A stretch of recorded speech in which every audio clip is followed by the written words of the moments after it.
Hello guys, my name is Pavan Nagar and हमारी बात चल रही थी cell injury due to free radical. Okay, तो हमने 3 पॉइंट बताए थे कि सबसे पहले हम फ्री रेडिकल बनाएंगे एंड देन बनाने के बाद हम उन्हें रिमूव करेंगे एंड रिमूव करने के बाद भी अगर कुछ फ्री रेडिकल बॉडी में बच जाते हैं तो वह कैसे हमारी सेल को इंजर्ड करते हैं, कैसे सेल इंजरी करते हैं। तो अभी हम आपसे बात करेंगे प्रोडक्शन की कि हमारी बॉडी में कैसे फ्री रेडिकल बनते हैं। फ्री रेडिकल यानी कि सिंगल अनपेयर इलेक्ट्रॉन। ओके, देखिए ये बात ध्यान रखना, फ्री रेडिकल का मतलब होता है सिंगल अनपेयर इलेक्ट्रॉन कि लाइक ऑक्सीजन के पास सिंगल अनपेयर इलेक्ट्रॉन है या फिर नाइट्रोजन के पास सिंगल अनपेयर इलेक्ट्रॉन है, तो ऑक्सीजन एंड नाइट्रोजन उनको क्या बोलेंगे, उनको बोलेंगे हम फ्री रेडिकल। एंड आप खुद सोचिए, अगर किसी के पास सिंगल अनपेयर इलेक्ट्रॉन है तो वो क्या होता है, हाईली रिएक्टिव होता है, मतलब वो स्टेबल नहीं होता है। चलिए इसको आप नॉर्मली आपकी लाइफ में देखते हैं। आप कॉलेज लाइफ में हैं, ऑफ कोर्स हर कोई बंदा चाहता है कि यार मेरे गर्लफ्रेंड बने, हर कोई बंदी चाहती है कि मेरा कोई बॉयफ्रेंड बने। ओके, तो वही जब कोई बंदा या बंदी सिंगल होगा तो ऑफ कोर्स वो हाईली रिएक्टिव होगा। हाईली रिएक्टिव यानी कि वो बंदा या बंदी चाहेगा कि हमारा कोई गर्लफ्रेंड बॉयफ्रेंड बने। ओके, वैसे ही यहाँ पर है कि ऑक्सीजन के पास भी एक ही इलेक्ट्रॉन है, सिंगल इलेक्ट्रॉन है उसके आउटर मोस्ट ऑर्बिट में, सिंगल अनपेयर इलेक्ट्रॉन। तो ऑफ कोर्स वो सिंगल अनपेयर इलेक्ट्रॉन पेयर होना चाहेगा कि हम दो हो जाए और स्टेबल हो जाए। उसी तरह से नाइट्रोजन भी है, अगर उसके आउटर ऑर्बिट में सिंगल अनपेयर इलेक्ट्रॉन है तो वो भी चाहेगा कि हम पेयर बना लें, मतलब दो हो जाए, और अगर पेयर बन जाएगा तो ऑफ कोर्स स्टेबल हो जाएगा। ओके, वही तो मैं यहाँ लिख रहा हूँ फ्री रेडिकल के लिए एक बात। फ्री रेडिकल की क्या शर्त है, क्या होना चाहिए, single unpaired electron. Single unpaired electron, अगर उनके पास सिंगल अनपेयर इलेक्ट्रॉन होगा तो वह क्या होंगे, हाईली रिएक्टिव होंगे, मतलब हाईली रिएक्टिव होंगे। तो मैं लिख रहा हूँ reactive due to single unpair electron. Oxygen and nitrogen बहुत ही रिएक्टिव होते हैं, REACTIV। और वहीं मैंने बोला कि अगर सिंगल अनपेयर इलेक्ट्रॉन ऑक्सीजन के पास है तो उसे क्या बोलेंगे, अगर ऑक्सीजन के पास है तो उसे बोलते हैं हम रिएक्टिव ऑक्सीजन स्पीसीज। अगर जो सिंगल अनपेयर इलेक्ट्रॉन है वह नाइट्रोजन के पास है तो उसे क्या बोलेंगे, रिएक्टिव नाइट्रोजन स्पीसीज। ओके, तो reactive oxygen species and reactive nitrogen species. Okay, ये हो गया। तो हमें ROS और RNS ये दोनों ही बनाने हैं, क्योंकि ये दोनों क्या है, फ्री रेडिकल है, क्योंकि इन दोनों के आउटर मोस्ट ऑर्बिट में सिंगल अनपेयर इलेक्ट्रॉन होता है। तो हमें ROS और RNS reactive oxygen species and reactive nitrogen species ही यहाँ पर बनाने हैं इन 6 पॉइंट्स में। अब न्यू थोड़ी है कि हर बार ROS ही बनेगा, हर बार RNS ही बनेगा। कुछ पॉइंट्स में हम ROS बनाएंगे, कुछ पॉइंट्स में हम RNS बनाएंगे। ओके, ROS RNS मतलब समझ गए होंगे आप। ओके, ये हो गया। सबसे पहले आते हैं रेडिएशन पर।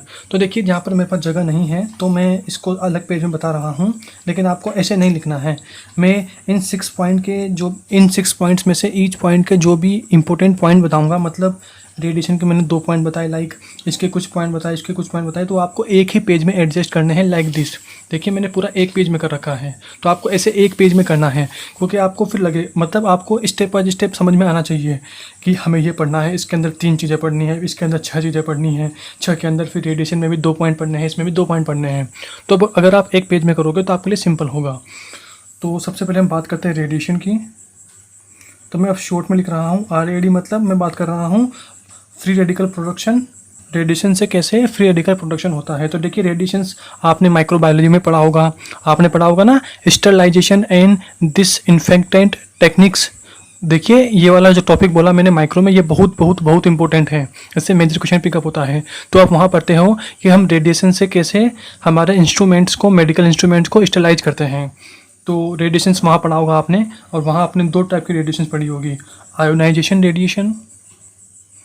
आयोनाइजिंग रेडिएशन एंड आपने एक पढ़ी होगी नॉन आयोनाइजिंग रेडिएशन। अब मैंने शॉर्ट में लिखा है IONI मतलब आयोनाइजिंग रेडिएशन, RAD मतलब रेडिएशन, ओके। तो ionising radiation and non ionising radiations. तो आयोनाइजिंग रेडिएशंस में कौन सी रेज आती है, like X rays and gamma rays. X and gamma rays क्या होती है, दीज आर आयोनाइजेशन, मतलब ये आयोनाइजेशन कर देती है।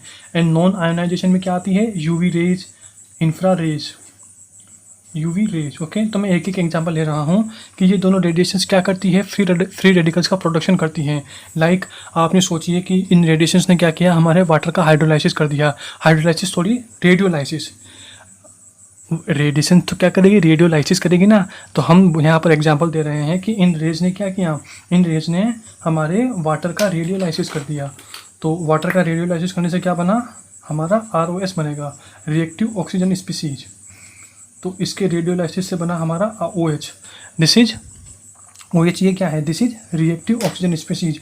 अगर ये रिएक्टिव ऑक्सीजन स्पीसीज है तो ऑफ कोर्स इसके आउटर मोस्ट ऑर्बिट में सिंगल अनपेयर इलेक्ट्रॉन है, जो कि मैंने डॉट से शो कर रखा है। और ये क्या होगा, ये हाईली अनस्टेबल होता है, बहुत ही अनस्टेबल होता है। और फिर ये हमारी बॉडी की जो सेल्स होती है उनमें लफड़ा करता है। हमने क्या बोला, प्रोडक्शन का हमारा एम है कि हमें ROS RNS बनाना है। देखिए, अगर आपको पता हो ROS के एग्जाम्पल क्या क्या होते हैं। ROS के एग्जाम्पल होगा, सबसे पहले आपको पता हो तो ROS में एक होता है ऑक्साइड, सॉरी सबसे पहले होगा सुपर ऑक्साइड। तो दिस इज, ये क्या है, हमारा रिएक्टिव ऑक्सीजन स्पीसीज है। उसके बाद हम बात करेंगे आपसे परऑक्साइड की, यानी कि O2-2। ये भी रिएक्टिव ऑक्सीजन स्पीसीज है, क्योंकि यहाँ पर ऑक्सीजन के ऊपर अनपेयर इलेक्ट्रॉन है, सिंगल अनपेयर इलेक्ट्रॉन है। एंड तीसरा क्या होता है, हाइड्रोक्सिल आयन, OH। तो ये तीनों के तीनों क्या हैं, these are reactive oxygen species. And RNS reactive nitrogen species में क्या आता है, नाइट्रिक ऑक्साइड, जो कि मैंने यहाँ बता रखा है। नाइट्रिक ऑक्साइड ये खुद ही रिएक्टिव ऑक्सीजन स्पीसीज है, क्योंकि अगर आप इसकी स्ट्रक्चर देखो NO की, तो ये कुछ ऐसे NO की स्ट्रक्चर होती है। तो उसके पास, नाइट्रोजन के पास क्या होता है, सिंगल अनपेयर इलेक्ट्रॉन होता है। तो ये तीनों क्या है, ROS, और ये क्या है, RNS। तो हमें ये तीनों और ये 1 2 3 4 यही बनाने हैं इन 6 पॉइंट के अंदर। तो सबसे पहले पॉइंट में, रेडियोलाइसिस में, मतलब बाय रेडिएशन कैसे प्रोडक्शन होता है वो हमने आपको बता दिया। इतना एक काम के बाद बताएंगे। देखिए, मैं जाने में तो इनमें और डीपली जा सकता हूँ कि रेडियोलाइसिस से आपको पता होगा कि कैंसर होता है बॉडी में रेडिएशन से। आप पता बोलते हो ना कि आपने सुना होगा ना कि मोबाइल नेटवर्क के आसपास नहीं होना चाहिए, क्योंकि मोबाइल के जो टावर होते हैं उनसे रेडिएशन निकलती है, उनसे कैंसर होने के चांसेस होते हैं। तो मैं वहाँ घुस सकता हूँ, लेकिन मैं भी आपको बस ओवरव्यू दे रहा हूँ, क्योंकि अगर मैं ज़्यादा घुस जाऊँगा तो आपके लिए वही ये टॉपिक बहुत लंबा हो जाएगा। पहले हमारा एम है पास होना, नॉलेज तो हम ले लेंगे, no problem. Okay, and second point क्या है, ऑक्सीडेशन रिडक्शन रिएक्शंस, या फिर ऑफ कोर्स क्या बोलते हैं इन्हें बोलते हैं हम रेडॉक्स रिएक्शन। ओके, तो मैं यहाँ सेकंड पॉइंट लिख रहा हूँ रेडॉक्स, कि रेडॉक्स रिएक्शन से कैसे हमारा फ्री रेडिकल का प्रोडक्शन होता है। तो ऑफ कोर्स देखिए, अभी हम बात कर रहे हैं सेल इंजरी की, हमारे बॉडी की। तो मैं जितनी भी बात करूँगा, मैं बात करूँगा हमारे बॉडी में, कि हमारे इन 6 पॉइंट में जितनी बात करूँगा वो बात करूँगा कि हमारी बॉडी के अंदर फ्री रेडिकल कैसे बनते हैं बॉडी के अंदर, क्योंकि हमारी सेल इंजरी की बात चल रही है। मैं यहाँ पर आपको केमिस्ट्री नहीं पढ़ा रहा हूँ, ओके, वही, लेकिन ऑफ कोर्स इसका लिंक केमिस्ट्री से है, लेकिन बात बॉडी की करनी है। तो देखिए, सबसे पहले आप खुद देखिए कि रेडॉक्स रिएक्शंस, तो मैंने बोला कि मैं बात करूंगा सेल की, तो मैं बात कर रहा हूं सेलुलर रेडॉक्स, सेलुलर रेडॉक्स से CELLULAR। मैं बात करूंगा सेलुलर रेडॉक्स रिएक्शंस की। End of course cellular redox reaction कहाँ पर होती है, लाइक एंडोप्लाज्मिक रेटिकुलम, साइटोसोल, या फिर बोल दीजिए माइटोकॉन्ड्रिया, या बोल दीजिए पेरोक्सिसोम, या बोल दीजिए लाइसोसोम। तो मैंने अभी जितने भी ऑर्गन्स के नाम लिए, endoplasmic reticulum, cytosol, mitochondria, peroxisome and lysosome, इन जगह पर क्या होती है, हमारी सेलुलर रेडॉक्स रिएक्शन होती है। एंड अगर आपने देखा हो तो हम यहाँ पर मोस्ट कॉमन एग्जाम्पल ले रहे हैं सेलुलर रेडॉक्स रिएक्शन का। वो क्या है, वो है हमारा रेस्पायरेशन। तो मैं इसका एक बहुत ही कॉमन एग्जाम्पल ले रहा हूँ, वो है respiration.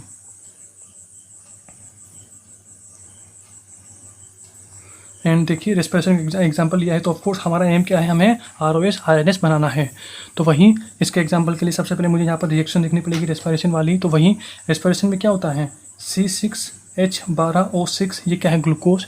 Glucose in the presence of oxygen, oxygen के प्रेजेंस में क्या होता है, ब्रेक हो जाता है, किसमें, CO2 एंड H2O में। तो ग्लूकोज ऑक्सीजन के प्रेजेंस में CO2 एंड H2O में ब्रेक हो गया। एंड इसी के साथ यहाँ पर हमारी एनर्जी रिमूव होती है, एनर्जी यानी कि ATP बनता है, GY। ओके, तो ये है हमारी एक जनरल रेस्पिरेशन की रिएक्शंस। अब हमें देखना है, देखिए यहाँ पर क्या हुआ, हमें क्या बनाने थे, ROS RNS बनाने थे। तो ऑफ कोर्स मैं यहाँ पर ROS ही बनाऊंगा, क्योंकि यहाँ पर नाइट्रोजन कोई दिख ही नहीं रहा आपको, तो मैं RNS की बात करूँगा, यानी मैं ROS की बात करूँगा। तो ऑफ कोर्स यहाँ पर क्या हो रहा है, नॉर्मली यहाँ पर ऑक्सीजन CO2 और H2O में टूट रहा है। मतलब अभी तो हमारा काम नहीं हुआ, हमारा काम यानी कि अभी तो हमने ROS नहीं बनाया, तो ये तो नॉर्मल रिएक्शन होती है।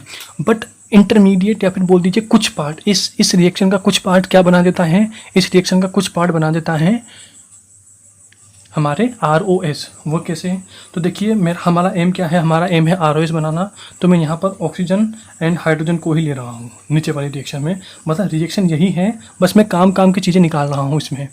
तो मैंने यहाँ पर देखिए, यहाँ पर लिया ऑक्सीजन O2 एंड इसकी मैंने रिएक्शन करा 4 हाइड्रोजन से, एंड देन मैंने यहाँ पर क्या किया, यहाँ पर मैंने 2H2O बना दिया। मैंने इसी रिएक्शन का नॉर्मल वाला पार्ट लिया है। देखिए यहाँ पर ऑक्सीजन हाइड्रोजन से क्रिया करके क्या बना रहा है, रिएक्शन करके बना रहा है H2O, ही हो गया। लेकिन मैंने बोला कि इस रिएक्शन का या फिर ये दोनों एक ही बात है। इस काले वाले को मैंने लाल वाले से ही उठाया है, इसका ऑक्सीजन लिया, इसका हाइड्रोजन लिया और पानी ये बन गया। ओके, अब ये तो है नॉर्मल बात, लेकिन इसका इस रिएक्शन का सम पार्ट क्या बना देता है, इस रिएक्शन का सम पार्ट बना देता है हमारा reactive oxygen species. And reactive oxygen species like O2 minus, this is superoxide, O2 minus 2, this is peroxide, and OH, okay, यानी कि this is hydroxyl ion. Okay, तो मैं यहाँ लिख रहा हूँ, हाँ तो मैं यहाँ लिख रहा हूँ। पहली बात तो ये देखिए, दिस इज रेडॉक्स रिएक्शन। वो कैसे, आपके दिमाग में होगा सर रेडॉक्स रिएक्शन, तो रेडॉक्स रिएक्शन कैसे हुई, आप खुद देखिए ना यार। हमारा जो यहाँ पे देखिए ऑक्सीडेशन हो रहा है, कहाँ पर देखिए, ये ग्लूकोज का मॉलिक्यूल है, इससे हाइड्रोजन निकल रहा है, ग्लूकोज किस में चेंज हो रहा है, CO2 में। तो इससे इसका क्या हो गया, ऑक्सीडेशन, क्योंकि यहाँ पर इसका हाइड्रोजन रिमूव हो रहा है। और देखिए O2 किस में चेंज हो रहा है, H2O में, मतलब यहाँ पर हाइड्रोजन ऐड हो रहा है। आपको पता होगा ना, ऑक्सीडेशन यानी कि ऑक्सीडेशन यानी कि ऑक्सीजन का जुड़ना या हाइड्रोजन का निकलना, एंड रिडक्शन मतलब आपको नहीं पता होगा ना, ऑक्सीडेशन यानी कि हाइड्रोजन का रिमूव होना, एंड रिडक्शन यानी कि हाइड्रोजन का जुड़ना। तो यहाँ पर क्या हो रहा है, यहाँ पर ऑक्सीजन का रिडक्शन हो रहा है, RED। OXI मतलब ऑक्सीडेशन किसका, ग्लूकोज का CO2 में, एंड इसका रिडक्शन हो रहा है। और ऑफ कोर्स मैंने यहाँ पर इसको ही लिया है, देखिए ऑक्सीजन का रिडक्शन हो रहा है, ऑक्सीजन में ये हाइड्रोजन चिपक, इसका ग्लूकोज का हाइड्रोजन निकल के, ये ग्लूकोज का हाइड्रोजन है, ग्लूकोज का हाइड्रोजन निकल के ऑक्सीजन के पास गया, एंड क्या बन गया, पानी बन गया, तो रिडक्शन हो रहा है। ओके, हो गया। तो ये तो ही normal process. Okay, normal process हुई। इसमें क्या हुआ, जो 4 इलेक्ट्रॉन थे, मतलब देखिए ना यहाँ पर H था, इस पर कोई चार्ज नहीं है, लेकिन यहाँ पर क्या होगा, H+ OH-, मतलब यहाँ पर चार्ज लग गया, मतलब हमारे हाइड्रोजन ने ऑक्सीजन को इलेक्ट्रॉन दिए, और फाइनली क्या बन गया, O2-। यहाँ पर H2O में ऑक्सीजन के पास क्या है, माइनस का 2 चार्ज है, लेकिन यहाँ पर 0 चार्ज है। तो ऑफकोर्स इलेक्ट्रॉन हाइड्रोजन से निकलकर ऑक्सीजन के पास गए, और हाइड्रोजन पॉजिटिव हो गया, ऑक्सीजन नेगेटिव हो गया। तो O2 + 4H एंड 2H2O है, तो हो गया काला वाला, हो गया नॉर्मल। लेकिन इन सम पार्ट, इस रिएक्शन का सम पार्ट, हमने बोला कि ऑक्सीजन का सम पार्ट हमारे super oxide, peroxide and hydroxyl ये बना देता है। तो इसके नीचे मैं एक लाइन लिख रहा हूँ, सम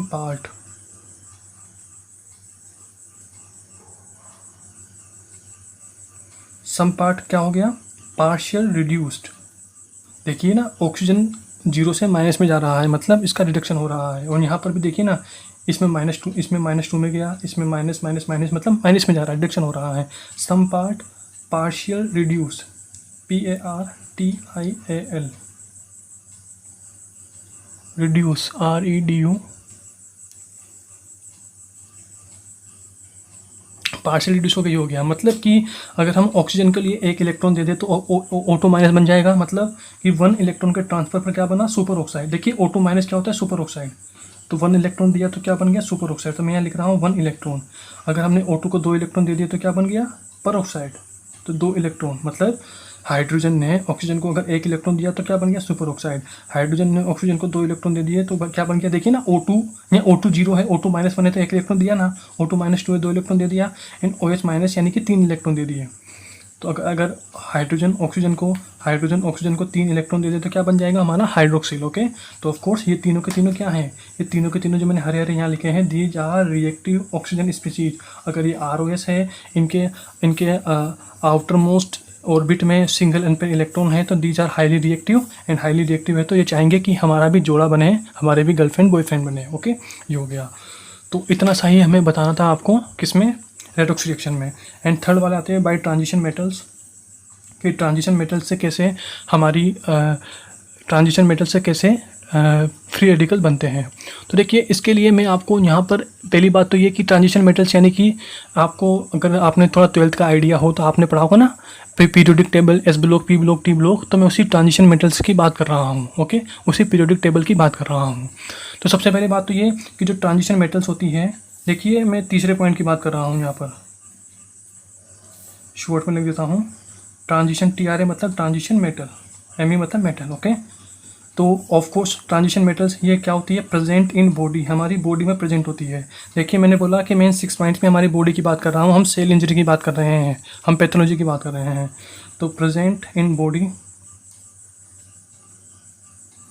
अब आप बोलेंगे कहाँ पर होती है भाई, कहाँ पर होती है ट्रांजिशन मेटल्स, तो आपने पढ़ा होगा ना फेरस, कॉपर, तो ऑफ कोर्स आपने पढ़ा होगा फेरस बहुत सी जगह होता है। मैं फेरस हमारे सेलुलर फ्लूइड में होता है, लाइक ECF ICF में मिलेगा। ओके, उसके बाद फेरस को बहुत सारे एंजाइम्स का वो होता है कॉन्स्टिट्यूशन, बहुत सारे एंजाइम्स के अंदर प्रेजेंट होता है। कॉपर भी बहुत सारे एंजाइम्स में होता है। तो ऑफ कोर्स ये ट्रांजिशन मेटल्स हमारी बॉडी के अंदर प्रेजेंट होती है।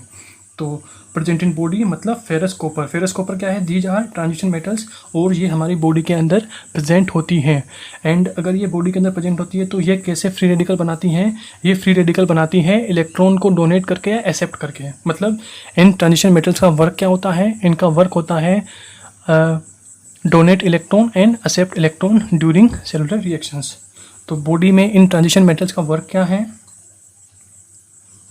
इनका वर्क है donate and ACCE accept electron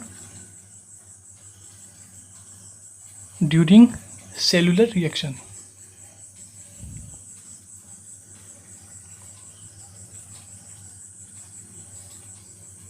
CWLAR during cellular reaction. Okay, ये हो गया। तो अब हमें ऑफ कोर्स हमें एक रिएक्शन लिखते हैं, उस रिएक्शन में हम बताएंगे कि कैसे हमारी ट्रांजिशन मेटल्स ROS बनाती हैं, रिएक्टिव ऑक्सीजन स्पीशीज बनाती है, क्योंकि हमें आपको दिखाना है कि हाँ रियल में ये बना रही है। ओके, तो इसके लिए हम लिख रहे हैं, हम यूज़ कर रहे हैं आयरन को, हम आयरन की एक रिएक्शन लिखेंगे। तो सबसे पहले मैं यहाँ लिख रहा हूँ Fe+2 plus hydrogen peroxide. Hydrogen peroxide देखिए ये हमारी बॉडी में प्रोडक्शन होता है इसका। ओके, तो हाइड्रोजन पेरोक्साइड हमारी बॉडी में बना एंड Fe+2 भी हमारी बॉडी में है, और इन दोनों ने रिएक्शन करके क्या बना दिया, इन दोनों ने रिएक्शन करके हमारा आयरन ऑक्सीडाइज हो गया, 2 से 3 में आ गया, एंड फिर हमारा बन गया HO hydroxyl free radical plus OH minus. Okay, ये हो गया। तो ऑफकोर्स हमारी ट्रांजिशन मेटल्स ने हाइड्रोजन पेरोक्साइड से रिएक्शन करके क्या बना दिया, इसने इसके साथ रिएक्शन करके क्या बना दिया, ROS रिएक्टिव ऑक्सीजन स्पीशीज। और वही ये हाईली अनस्टेबल होती है, और अगर अनस्टेबल होगी तो ये भी चाहेगी कि ये किसी से पेयर करे, क्योंकि इसके पास क्या है, इसके पास है सिंगल अनपेयर इलेक्ट्रॉन। ओके, ये हो गया। एंड देखिए ये रिएक्शन जब और भी खतरनाक हो जाती है जब हमारी बॉडी के अंदर पहले से ही सुपर ऑक्साइड प्रेजेंट हो। सुपर ऑक्साइड यानी कि O2 माइनस। तो मैं एक रिएक्शन और लिख रहा हूँ। देखिए आपने इस रिएक्शन का फेमस नाम है, ये इस रिएक्शन को क्या बोलते हैं, इस रिएक्शन को बोलते हैं फेंटोन रिएक्शन।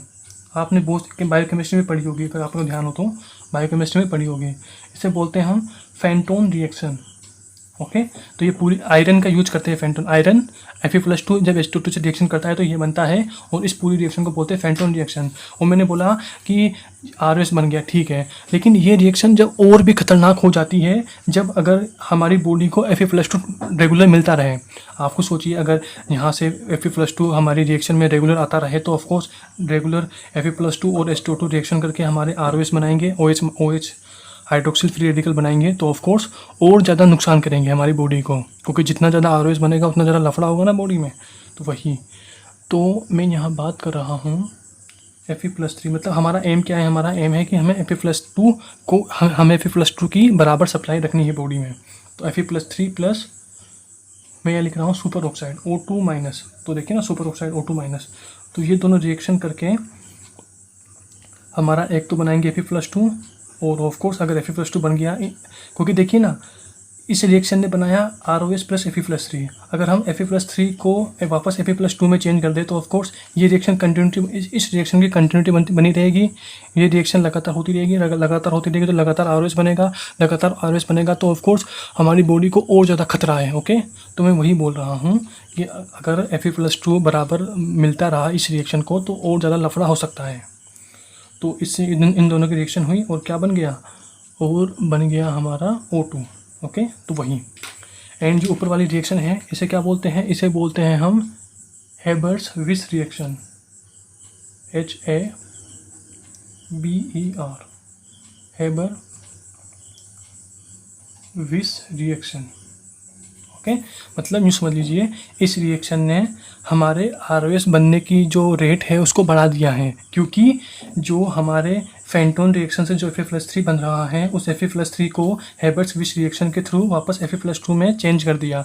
एंड अगर वापस Fe+2 में चेंज कर दिया तो वापस ये Fe+2 हमारे फेंटोन रिएक्शन में काम आ जाएगा एंड ROS बनने की जो रेट है वो बहुत ज़्यादा हो जाएगी। मतलब भाई, मतलब यूँ कि अगर अब वही देखिए ना, हेबर-विस रिएक्शन के लिए क्या रिक्वायरमेंट है, Fe+3 तो फेंटोन रिएक्शन से आ रहा है लेकिन सुपर ऑक्साइड भी रिक्वायरमेंट है। मतलब वही कि अगर हेबर-विस रिएक्शन को Fe+3 एंड सुपर ऑक्साइड बराबर मिलता रहा तो ये Fe+2 बनाता रहेगा। अगर Fe+2 बनाता रहेगा तो Fe+2 इससे रिएक्शन करके ROS बनाता रहेगा एंड वही ROS फिर हमारा लफड़ा करता रहेगा। ओके, तो वही। तो इसकी फेंटोन रिएक्शन की 2 रिक्वायरमेंट है, ये दोनों इसको मिलना चाहिए, और इस रिएक्शन की ये दोनों रिक्वायरमेंट है। देखिए मैंने ये हेबर-विस रिएक्शन उल्टा इसलिए लिखा है समझने के लिए कि इसका Fe+2 यहाँ यूज हो रहा है। ओके, नॉर्मल रिएक्शन तो ऐसे लिखते हैं ना, अगर आपको कोई रिएक्शन ऐसे लिखेंगे, लेकिन समझने के लिए लिखा है कि ये है, इसका उल्टा ये है। ओके, ये हो गया। तो 3 बात कर ली कि 3 जगह से कैसे ROS बनता है। देखिए पहले में भी हमने ROS बना दिया, सेकंड में भी हमने ROS बना दिए, तीनों ROS बना दिए, इसमें भी ROS बना दिया। अब आते हैं नंबर 4 पर, और वही मेरे पास जगह नहीं है तो मुझे अलग पेज लेना पड़ेगा।